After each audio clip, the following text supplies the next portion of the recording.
नमस्कार स्टूडेंट्स। आज से सीरीज शुरू कर रहे हैं महत्वपूर्ण प्रश्नों की। अभी तो गणित विषय का स्टार्ट कर रहे हैं आज से। इसके बाद जैसे संभव होगा और भी सब्जेक्ट की एक इम्पॉर्टेंट क्वेश्चंस की सीरीज स्टार्ट करेंगे, जिससे कि आप एग्ज़ाम में अच्छा स्कोर कर पाएंगे। ठीक है, तो देखिए, यदि ये सब आप पाना चाहते हैं तो अच्छे से हमारे वीडियोस देखें। चैनल को यदि सब्सक्राइब नहीं किए हैं तो सब्सक्राइब भी कर लें। और ज़रूरी नहीं है कि वो किसी भी बोर्ड के हों, सबके लिए ये इम्पॉर्टेंट है। ठीक है, तो ये क्वेश्चंस जितने भी करवा रहे हैं इनके लिए अब चाहें तो एक नोट्स बना लें, ना नोट्स बनाएं तो जितने भी वीडियो अपलोड हों उनको देखते चलिए और उनको हल करिए हमारे साथ, ताकि अच्छा रिवीजन हो जाए। क्योंकि किताब भी साथ ही साथ हल करवा रहे हैं, लेकिन किताब से कहीं अधिक अब इम्पॉर्टेंट ये क्वेश्चंस हैं जो कि अब हम हल करवाएंगे। ठीक है, अब इसमें परीक्षा पैटर्न, जिस प्रकार से क्वेश्चंस को हल करना है, सब कुछ बताया जाएगा। तो इसके लिए बने रहिए हमारे साथ और जितने भी वीडियो जाएं उनको अवश्य देखिएगा। और हाँ, यदि चैनल को सब्सक्राइब नहीं किए हो तो सब्सक्राइब अवश्य कर लें और बेल आइकन को भी प्रेस करें और ज़्यादा से ज़्यादा अपने दोस्तों को भी शेयर करें। और कोई क्वेश्चन हो तो व्हाट्सएप ग्रुप की अपनी लिंक दे रहे हैं, तो उस ग्रुप में जुड़ सकते हैं और उसमें भी अपनी समस्याओं को रख सकते हैं। तो चलिए अब हम हल करते हैं सवाल नंबर 1। देखिए, यहाँ पर कह रहा है के का वह मान ज्ञात कीजिए जिसके लिए निम्न समीकरण निकाय का अपरिमित रूप से अनेक हल है। यानी यहाँ पर हमसे कहा है के का वह मान ज्ञात कीजिए जिसके लिए निम्न समीकरण निकाय का अपरिमित रूप से अनेक हल हैं। हमें दो समीकरण दिए हैं, 4x प्लस 5y बराबर 3 और kx प्लस 15y बराबर 9। ये समीकरण दिए हैं और इनको हल करना है। हल क्या करना है, ये बताना है कि इनके अनेक हल हैं और के का मान ज्ञात करना है।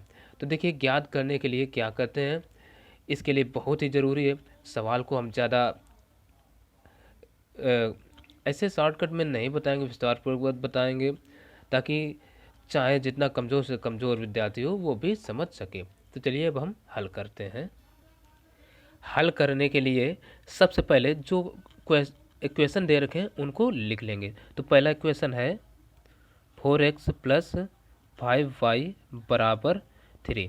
और हाँ देखो, अब हम हल कर रहे हैं तो हल करने में जब भी के का मान पूछे, ठीक है, या इस तरीके का कुछ भी पूछे, कोई भी मान हो, के का हो या अथवा किसी और का, तो उसके लिए क्या करते हैं, सबसे पहले ये जो बराबर के इधर कुछ भी मिले उसको हम बाईं ओर ले आएंगे।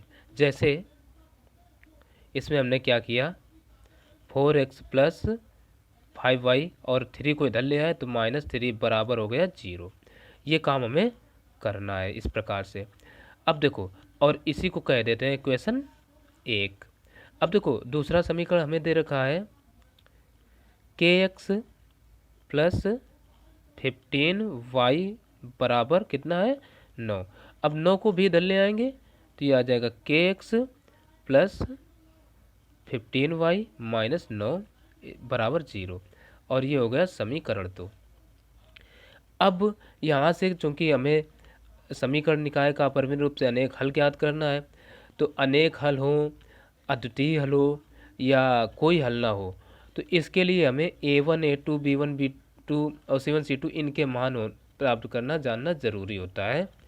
तो इसके लिए या इसके मान कैसे निकालते हैं, तो हम ज़्यादा किसी से तुलना उलना कराना नहीं बता रहे, सीधे आपको क्या करना है, जैसे पहले समीकरण का जो पहला x का गुणांक होगा वो लिखा जाता है a1।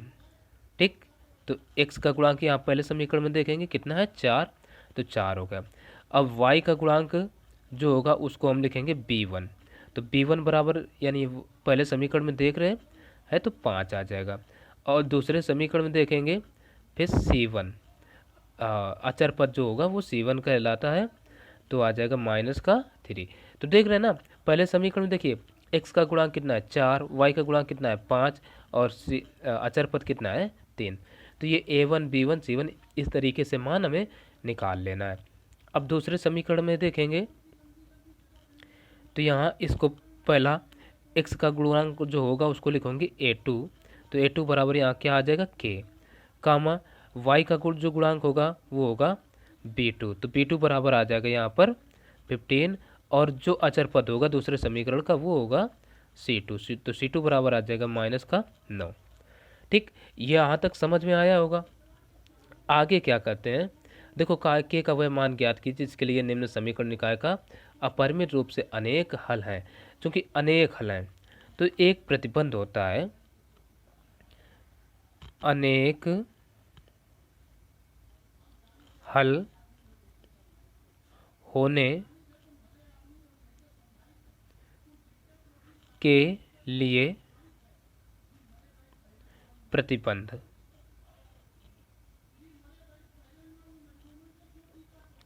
अनेक हल होने के लिए प्रतिबंध जो होता है वो होता है a1/a2 बराबर b1/b2 बराबर c1/c2। यदि ये नहीं पता है तो ये चीज़ जान लें, ठीक है ना। जब भी अपरिमित रूप से अनेक हल होंगे तो ये कंडीशन होती है। अब देखो मान हम निकाल चुके हैं, बस इसमें वैल्यूज पुट कर देते हैं। अब देखो a1 का मान क्या है, a1 का मान है 4, तो हमने रखा 4 और a2 का मान है k, तो k रख दिया बराबर b1 है, b1 का मान है देखिए 5, तो हमने 5 रखा बटे ये 15 है, ठीक है ना, ये 15 है 15। और देखिए c1/c2 है तो c1 का मान है -3, इस प्रकार से हमें लिख देना है, और c2 का कितना है -9। ठीक, अब देखो क्योंकि हमें k का मान ज्ञात करना है विशेष, तो चाहे हम देखो ये k 4/k को 5/15 के बराबर करा लें या 4/k को -3/-9 के बराबर करें, जिसके बराबर चाहो उसके बराबर करा सकते हैं, कोई बाउंडेशन नहीं है। तो हम क्या करते हैं, इसको इन्हीं पहले वाले दोनों को बराबर करा लेते हैं। ठीक, तो यहाँ से हम इम्प्लाइज लगाया और लिखेंगे 4/k बराबर 5/15। अब देखो 5 से कट जाएंगे दोनों संख्या, 5 कम 5, 5 से 15, तो ये कितना आ जाएगा, यहाँ से 4/k बराबर आ जाएगा 1/3। अब देखो यहाँ से मैं मान ज्ञात करना है k का, तो तिरक गुणा करा देंगे, k का इधर और 3 का इधर, तो यहाँ से ये आ जाएगा, देखिए 3 का इधर करा रहे और k का इधर, तो ये देखो 4 गुणा 3 इधर आएगा और k का 1 में गुणा, यानी 1 गुणा ये k। तो अब चाहें क्या, सीधा करके लिख दें, k का 1 में गुणा होगा तो k आ जाएगा और 4 × 12, यानी ये हो गया इस सवाल का आंसर। और इसको हम इस प्रकार से ब्रैकेट में बंद कर देंगे और लिख देंगे आंसर। तो अब देखते हैं अगला नंबर इम्पॉर्टेंस का। अब चलिए देखते हैं दूसरा सवाल क्या कहता है। कह रहा है k का वह मान ज्ञात कीजिए जिसके लिए निम्न समीकरण निकाय का अपरिमित रूप से अनेक हल हों। इसमें भी अनेक हल ही हैं, तो चलिए हल करते हैं। चलो देखो सवाल ये हमने लिख रखा है, हल करने के लिए क्या करेंगे, सबसे पहले जो समीकरण दिए हैं उनको लिख लेंगे इस प्रकार से 2x + 3y - 5 = 0। और इसमें देखो ऑलरेडी पहले से इधर है तो समीकरण यहीं पर दे देते हैं 1, और दूसरा 6x + ky - 15 बराबर 0, ये हो गया समीकरण 2। अब जब भी हमें इस प्रकार से अपरिमित रूप से अनेक हल हों, अद्वितीय हल हो या कोई हल ना हो, तो इसके लिए इस प्रकार से जब k या y का मान हमें इस प्रकार से किसी का मान ज्ञात करना होता है तो हम करते क्या है, a1 a2 और b1 b2 c1 c2 के मान निकालना ज़रूरी होता है, तो वो मान निकालेंगे। तो यहाँ से हम निकालेंगे a1 बराबर, a1 क्या होता है, पहले समीकरण का x का गुणांक, x का गुणांक कितना है 2। फिर b1 क्या होता है, पहले समीकरण का y का गुणांक, यानी y का गुणांक है 3। फिर होता है c1, तो c1 होता है अचर पद, पहले समीकरण का, तो ये हो जाएगा -5। फिर ए टू होता है दूसरे समीकरण का x का गुणांक, और फिर बी टू होता है y का गुणांक दूसरे समीकरण का, तो ये देखिए k है। और फिर होता है c2, तो c2 दूसरे समीकरण का अचर पद होता है, तो -15। ये हमने लिख लिया। अब देखो इसमें कहा क्या है, समीकरण निकाय का अपरिमित रूप से अनेक हल हों, चूंकि अनेक हल हैं, ठीक, तो इसमें भी हमें वही प्रतिबंध लगा देना है, अनेक हल होने के लिए प्रतिबंध, या हम यही प्रतिबंध ना भी लिखें तो छोड़ सकते हैं। अनेक हल होने के लिए क्या कंडीशन होती है? कंडीशन होती है a1/a2 बराबर b1/b2 बराबर c1/c2, ये कंडीशन होती है। तो अब बस बचा क्या, इसमें वैल्यूज पुट कर देंगे। तो देखो a1 की वैल्यू कितनी है 2, तो ये 2 और a2 की 6 बराबर b1 की 3 और ये k, और c1 की -5 बटे -15, ठीक है ना। अब बचा क्या, इसमें चाहे तो हम इनको बराबर करा लें या इन दोनों को बराबर करा लें, जिसको चाहो उसको हम बराबर करा सकते हैं, कोई बाउंडेशन नहीं होगी इसमें भी, ठीक। तो हम क्या करते हैं, पहले वाले दोनों को बराबर करा लेते हैं।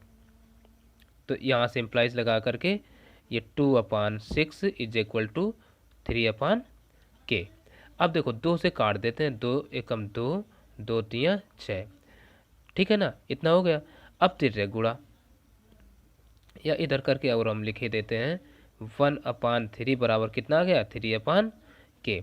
अब देखो तिर्यक गुणा होगा k का इधर और इसका इधर, तो यहाँ से k बराबर आ जाएगा 3 का 3 में गुणा 9, और यही 9 हो गया इस सवाल का आंसर।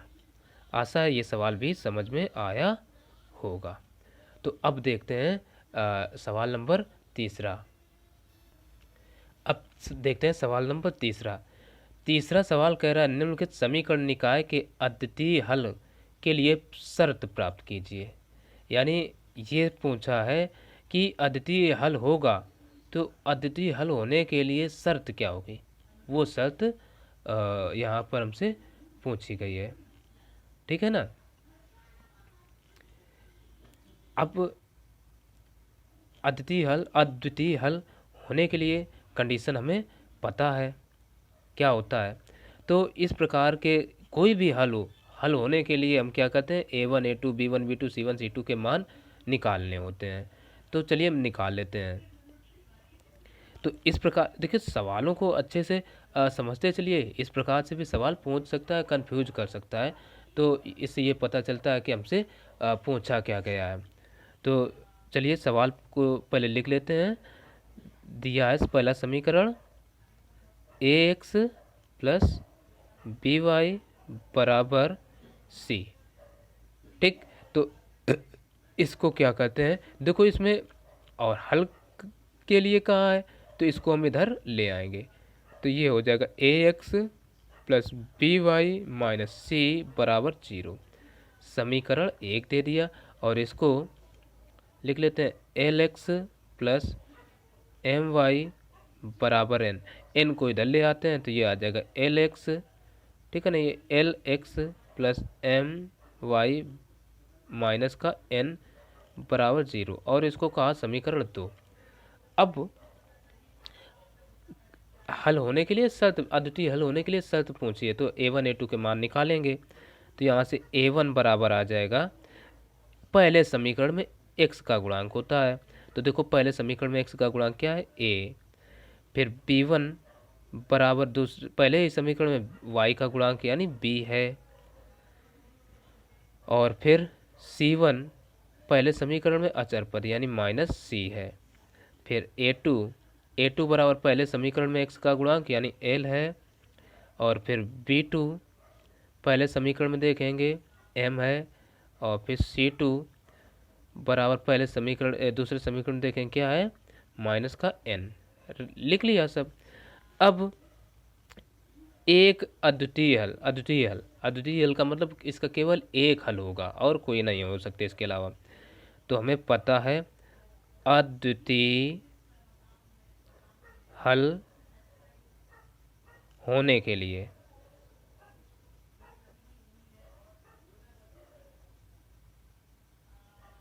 क्या होता है, कंडीशन होती है a1/a2 is not equal to b1/b2। ये अद्वितीय हल होने के लिए कंडीशन होती है। बाकी हमें कुछ नहीं करना, बस इसमें अब वैल्यू पुट कर देना है। तो a1 का मान कितना है, a है, तो हमने रखा a/a2 का मान क्या है, l, बराबर b1 का मान देखिए b है और b2 का मान क्या है, m। ये हो गया। अब हम क्रॉस मल्टीप्लिकेशन करवाएंगे, इसका इधर और इसका इधर। तो a का m में गुणा, और हाँ ये नॉट इज इक्वल टू है, तो ये आ जाएगा am is not equal to bl, और यही इसका आंसर हो गया। तो आशा है यह भी समझ में आया होगा। तो चलिए देखते हैं अब तीसरा नंबर सवाल, इसका चौथा इंपॉर्टेंट क्वेश्चन सीरीज का। अब देखिए चौथा सवाल कह रहा है के किस मान के लिए निम्न समीकरणों के निकाय x प्लस 2y प्लस 7 बराबर 0 कामा x, यहाँ पर ये 2x है, ठीक है ना, ये 2x प्लस KY प्लस 14 बराबर 0 संपाती रेखाएं निरूपित करेंगे। इस प्रकार से क्वेश्चन पूछा जा सकता है। यहाँ पर चाहे जैसे इसी प्रकार के सवालों में चाहे संपाती रेखाएं कह दे, चाहे प्रतिच्छेदी रेखाएं कह दे, या समांतर रेखाएं कह दे, तो उसमें भी हमें a1/a2 b1/b2 c1/c2 इनके मान जानना ज़रूरी होगा। तो इसलिए इसको भी उसी तरीके से हल करेंगे जैसे कि पहले करते आ रहे हैं। चलिए देखते हैं। सबसे पहले हल करने के लिए लिख लेंगे जो समीकरण हमें दे रखे हैं। पहला समीकरण है x प्लस 2y प्लस का 7 इज इक्वल टू 0, समीकरण 1। दूसरा दिया 2x प्लस KY प्लस 14 बराबर 0, और इसको समीकरण 2 दे दिया। अब देखो यहाँ से a1 a2 के मान निकालेंगे, तो a1 बराबर, देखो पहले समीकरण का x का गुणांक होता है a1, तो यहाँ x का कोई गुणांक नहीं, इसका अर्थ है कि 1 होगा, ठीक, 1। b1 बराबर y का गुणांक होता है दूसरे पहले समीकरण का, यानी y का गुणांक क्या है, 2, और c1 पहले समीकरण का अचर पद होता है यानी 7, और फिर a2 क्या होता है, a2 दूसरे समीकरण का x का गुणांक यानी ये 2 आ जाएगा। फिर b2 दूसरे समीकरण का y का गुणांक होता है, तो y का गुणांक देखिए इसमें k है, तो k हो जाएगा। फिर c2 बराबर कितना है, ये 14 हो जाएगा, क्योंकि आचर पद होता है दूसरे समीकरण का c2, तो c2 यहाँ आचर पद कितना है, 14 है, तो 14 आ गया। इतना लिख लिया। अब हम करेंगे हल, ठीक है ना। आगे देखिए। अब देखो सवाल में कहा था कि संपाती रेखाएं निरूपित करेंगे, तो संपाती रेखाओं के निरूपित करने का प्रतिबंध क्या होता है, ये हम इधर दिखाई देते हैं। चूंकि चलो हटा देते हैं, तो यहाँ पर हम लिख देते हैं संपाती रेखाओं या रेखाएं होने के लिए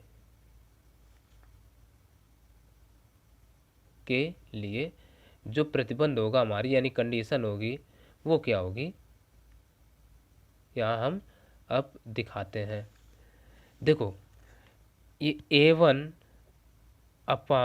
यानी ये a1/a2 बराबर b1/b2 बराबर c1/c2 होगा, ठीक है ना। संपाती रेखाएं कब होती हैं, जैसे ये रेखा, इसी के ऊपर कोई हम रेखा और खींच दे तो वो संपाती रेखा कहलाएगी, ठीक, क्योंकि इसमें हर एक जगह पर एक्स वाई के मान हमें मिलेंगे, ठीक है। चलो संपाती रेखाएं होने की कंडीशन यही होती है, और इसी में अनेक हल हमें मिलते हैं।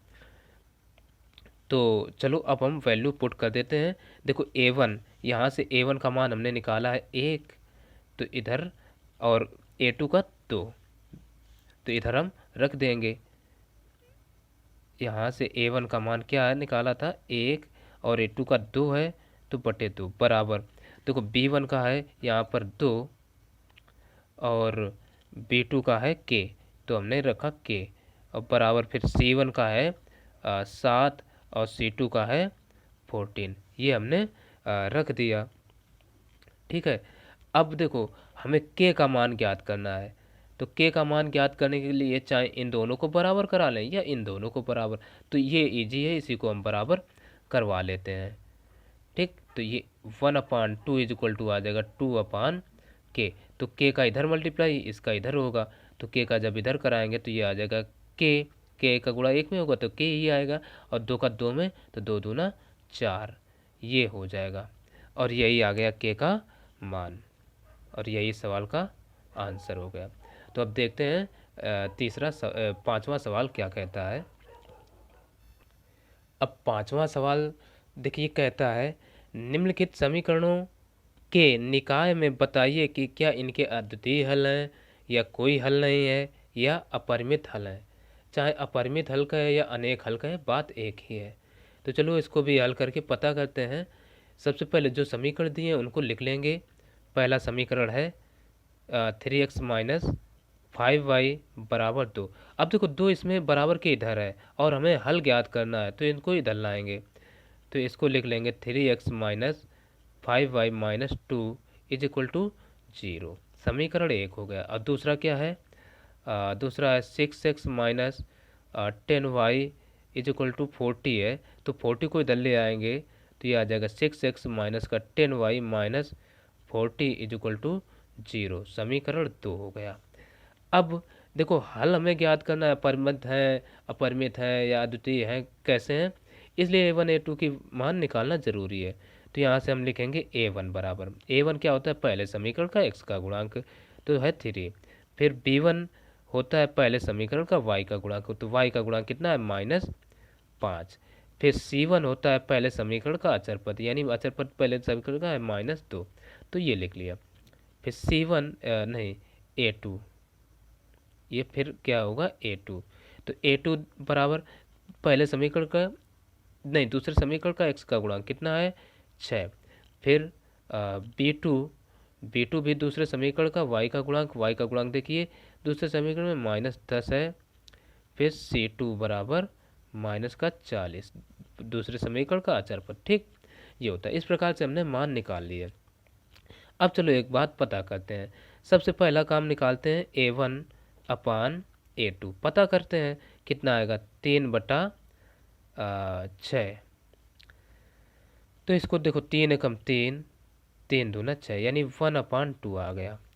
फिर यहाँ से B1/B2 भी निकालते हैं, कितना आएगा, B1/B2 माइनस 5/-10, इसको भी काटो, 5 एकम 5, 5 दूना 10, यानी ये भी 1/2 आ गया। C1/C2 निकालते हैं, ये आएगा माइनस, यहाँ 20 है, तो 20/-40, माइनस माइनस कैंसिल आउट, 20 कम 20 दूना 40, ये भी 1/2 ही आया।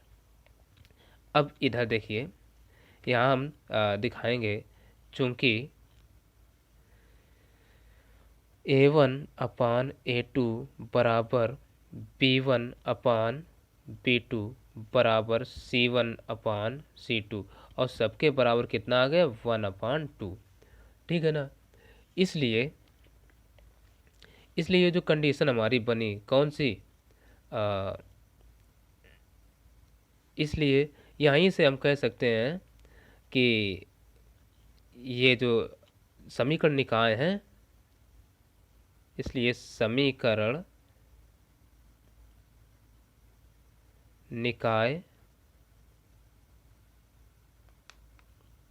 के अनेक हल हैं, या अपरिमित शब्द का प्रयोग किया तो वही हम लिखेंगे, अपरिमित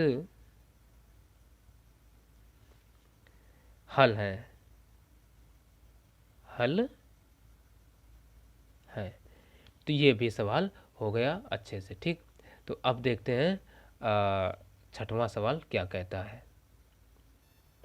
अब सवाल नंबर छठवां हल करते हैं। देखिए छठवां सवाल कह रहा है के किस मान के लिए समीकरण निकाय का कोई हल नहीं है।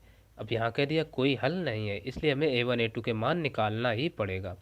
तो पहले हल करने के लिए लिख लेंगे जो समीकरण दिए हैं।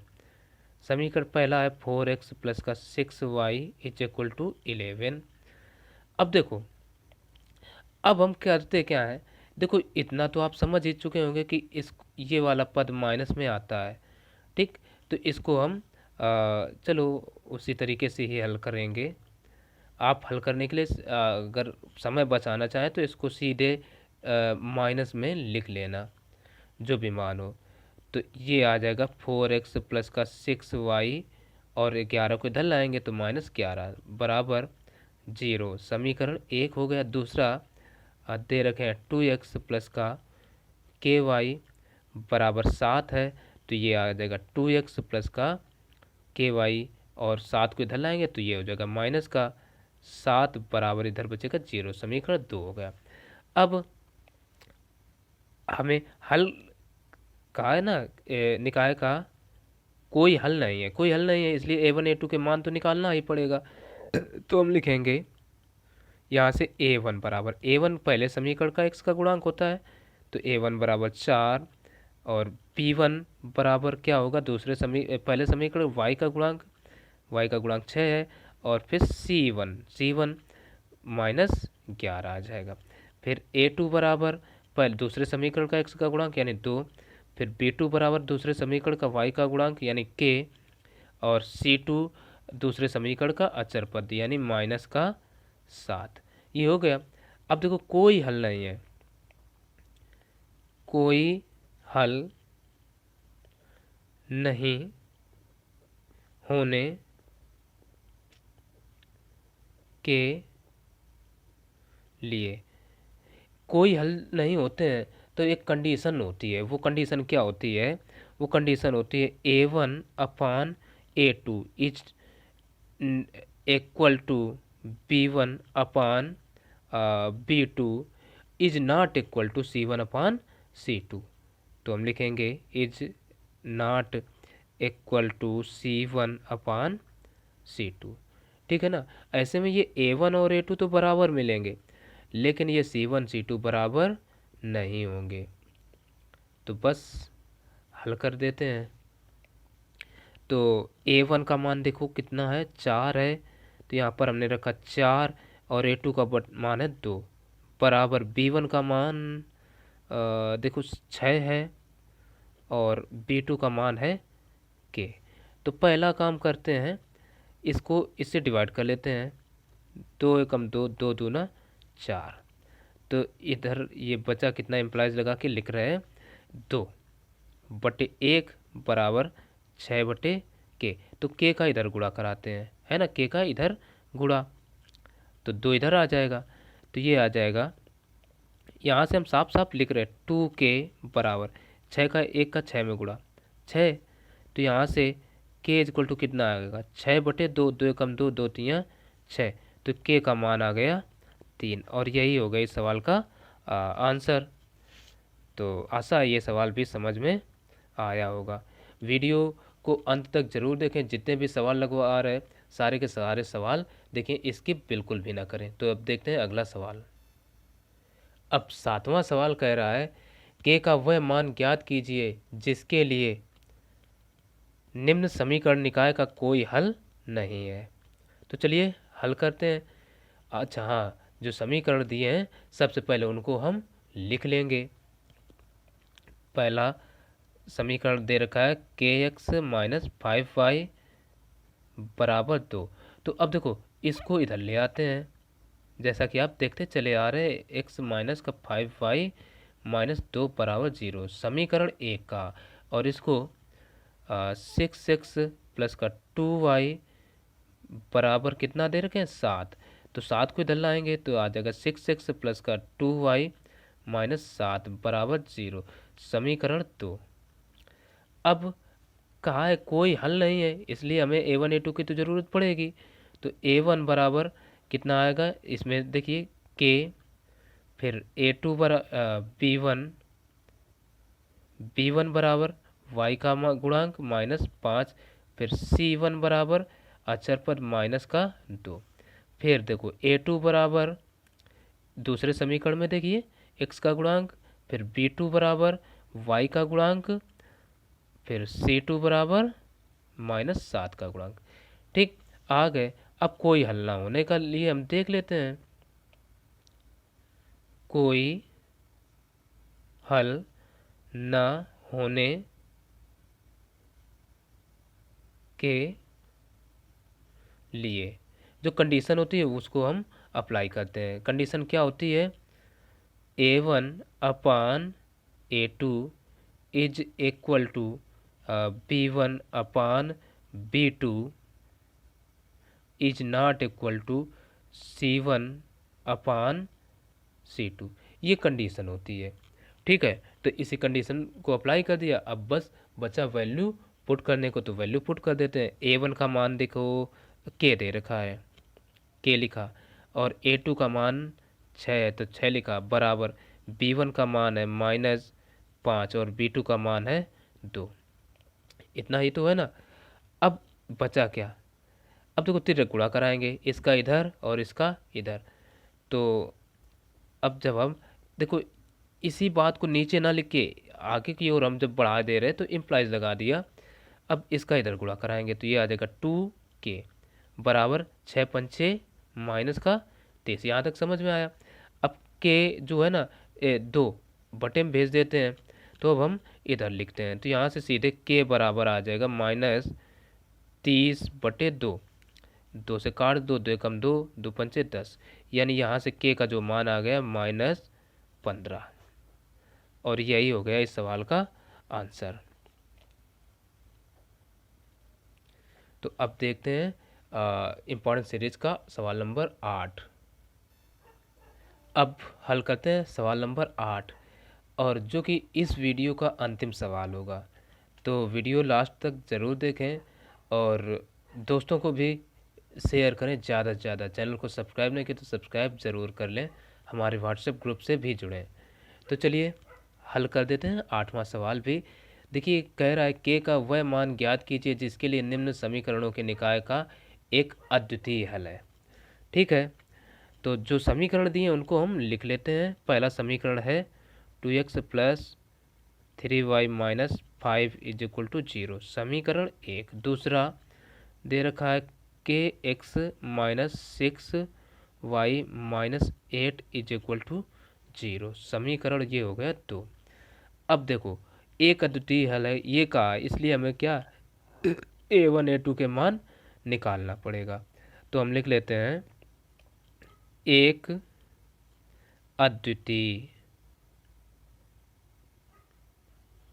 अद्वितीय हल। देखिए हमें A1 A2 के मान निकालना पड़ेगा पहले। तो A1 A2 के मान निकालने के लिए पहले समीकरण का जो x का गुणांक होता है वो A1 होता है, तो A1 बराबर यहाँ आ जाएगा 2। फिर A2 बराबर होता है पहले समीकरण का y का गुणांक कितना है 3, तो 3 हो गया। फिर C1, यहाँ देखिए A1 ये B1 चल रहा है, पता नहीं क्या हो गया। ठीक, A1 B1 C1, तो C1 होता है अचर पद पहले समीकरण का, तो ये है -5। अब आते हैं A2 का मान होता है दूसरे समीकरण का x का गुणांक यानी k है। फिर ये B2 दूसरे समीकरण का y का गुणांक होता है, तो -6 आ गया। फिर C2 दूसरे समीकरण का अचर पद होता है, कितना है -8। ठीक, ये निकालिए। अब देखो लगाते हैं एक अद्वितीय हल होने के लिए, एक अद्वितीय हल होने के लिए क्या करते हैं, कंडीशन होती है A1 upon A2 is not equal to B1 upon B2। ये कंडीशन होती है एक अद्वितीय हल होने के लिए। ठीक है ना, तो हम लगा देते हैं अब वैल्यू पुट कर देते हैं। तो देखिए ए वन की वैल्यू कितनी है 2, तो यहाँ हम क्या लिखेंगे 2, और ए2 का मान है के, तो के रख देंगे बराबर नहीं is not equal to B one का मान कितना है 3 अपान बी2 का मान है -6। ठीक, अब इनको काटना चाहे तो काट दें, 2 एकम 2, 2 तियाँ 6। ठीक, तो अब ये बचा कितना 2 बटे के इज नॉट इक्वल टू मान के चलिए देखो ये -1/3 बचा। ठीक है ना, क्योंकि माइनस है नीचे से ऊपर ही पहुंचा दिया। अब क्या करते हैं, के का हमें मान निकालना है कुल मिला करके, तो के का इधर गुणा करा देते हैं, के का इधर गुणा और इसका इधर। ठीक है, तो ये कितना आ जाएगा, ठीक है ना, यहाँ काटने पर देखो 3 एकम 3, 3 दूना 6 और हम 3 लिख बैठे थे। ठीक, तो अब इसका इधर गुणा इसका इधर कराते हैं, तो 2 का इधर कराएंगे तो 2 दूना ये 2 गुणा 2 बराबर के इंटू -1 होगा, तो -1 को इधर भेज देते हैं, तो ये 4 बराबर माइनस के आ जाएगा। तो यहाँ से के बराबर -4, क्योंकि ये जो माइनस है ना, अगर चर के साथ आ रहा है तो वो चर के साथ ना रख करके जो मान आता है उस राशि का उसके साथ भेज दिया जाता है। तो इसलिए यहाँ से के बराबर आ गया -4। तो आशा है ये सवाल भी समझ में आया होगा। तो इस वीडियो में बस इतना ही, आगे और इम्पॉर्टेंट क्वेश्चन अगले वीडियो में बताएंगे। और अभी तक जो हमने क्वेश्चंस बताए हैं अति लघु उत्तरीय बताए हैं, जो कि अधिकांशतः 1 नंबर या 2 नंबर में पूछे जाते हैं, 2 नंबर में भी पूछे जा सकते हैं। एक भाग अभी और बताएंगे। ठीक, तो बस बने रहिए आप हमारे साथ, कहीं जाइए ना। तो मिलते हैं फिर अगले वीडियो में, तब तक के लिए नमस्कार।